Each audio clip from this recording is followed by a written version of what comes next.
नहीं। अगर ये हिंदू होता तो सार्वजनिक स्थानों पर जाने को इसको मौका मिलता, सार्वजनिक कुओं से पानी पीने का मौका मिलता, इबादत गाहों में उसे जो है इबादत करने का मौका मिलता।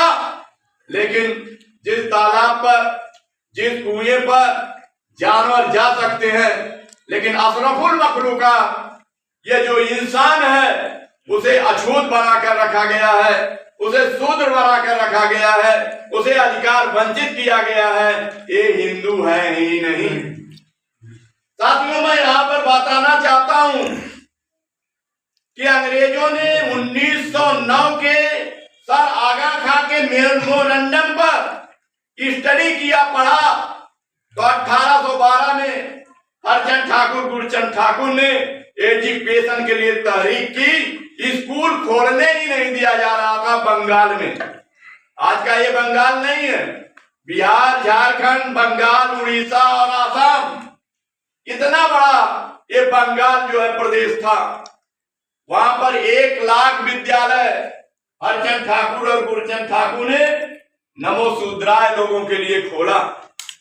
1808 उस्मान शेख की बदौलत, उनके ताउन से, जिन्हें ज्योतिराव फूले को, जिन्हें महाराष्ट्र के लोगों ने राष्ट्रपिता का खिताब दिया, उस राष्ट्रपिता के खिताब देने वाले को जब उसने शूद्रों और अछूतों को तालीम देना शुरू किया, उनकी बीवी ने बच्चियों को तालीम देना शुरू किया, एक पंचायत हुई, स्त्री शूद्रो नाधियताम, स्त्री को और शूद्र को शिक्षा नहीं देनी चाहिए।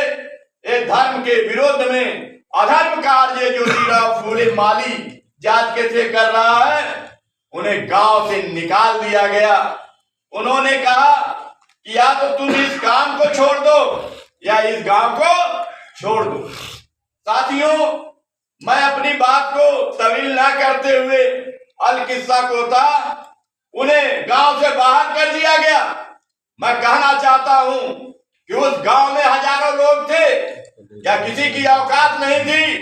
यह फूले, तुम्हें एक गांव छोड़कर नहीं जाना है, तुम पढ़ा रहे हो तो तुम पढ़ाओ, ये नेक और अच्छा काम है। किसी की औकात नहीं हुई कि उस पंचायत के हुक्म की उदूली कर दे, और वो गांव छोड़कर सैकड़ों किलोमीटर पूना आए, और पूना में उस्मान शेख की मुलाकात हुई, और उस्मान शेख ने कहा, अरे इल्म हासिल करो चाहे तुम्हें चीन जाना पड़े। तब हवाई जहाज की यात्रा नहीं थी, पैदल यात्रा थी, बैलगाड़ियों, ऊंटों, घोड़ों से लोग सफर करते थे।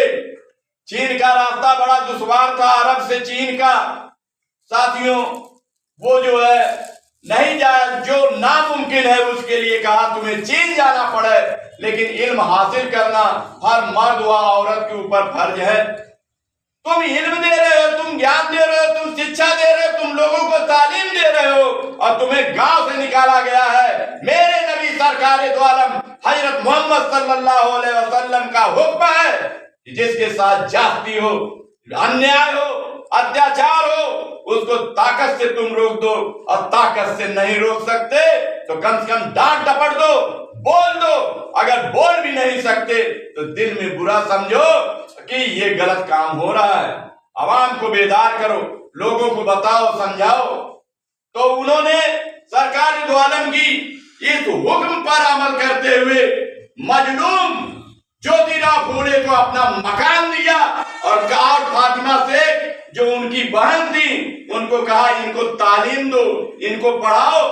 और ज्योतिराव फूले के बारे में मैं आपको कभी भी, जो उर्दू में उन्होंने सरकार दो आलम के लिए जो नाते पाक लिखी है, इतनी शानदार लिखी है, तो वो ज्योतिराव फूले ने जो है वही जो से तालीम किया, और फातिमा शेख ने उस तहरीक को आगे बढ़ाने का काम किया। तो साथियों, आज इटावा में संघ बुनियाद इस्लाम पार्टी हिंद की एडवोकेट तस्लीम कुरैशी साहब के माध्यम से ये यहाँ के जिला अध्यक्ष घोषित किए गए, और इंशाअल्लाह ये जो है पूरी कमेटी का यहाँ पर विस्तार किया जाएगा और इस तारीख को जो है आगे बढ़ाने का काम जो इस मुल्क में भारतीय संविधान का जो प्रियम्बल है उसमें है सामाजिक, आर्थिक, राजनीतिक, धार्मिक, अभिव्यक्ति की स्वतंत्रता, समता, स्वतंत्रता, बंधुता और न्याय पे आधारित समाज और राष्ट्र का निर्माण करना है। इसके लिए हम इस प्रियम्बल के अनुसार, इस संविधान के अनुसार, इस आइन के अनुसार जो निजाम मुस्तफा का मकसद है उस मकसद को पूरा करने की तहरीक इस मुल्क में इस्लाम पार्टी हिंद चलाएगी और इटावा में उसके बानी और सरबराह तस्लीम जो है मंसूरी साहब, एडवोकेट तस्लीम मंसूरी साहब यहाँ बनाए गए। मैं उनको बहुत बहुत मुबारकबाद और दुआएं दे रहा हूँ कि एक दिन इस आसमान पर चमकता हुआ सितारा की तरह जो है एडवोकेट तस्लीम मंसूरी साहब जो है चमकेंगे।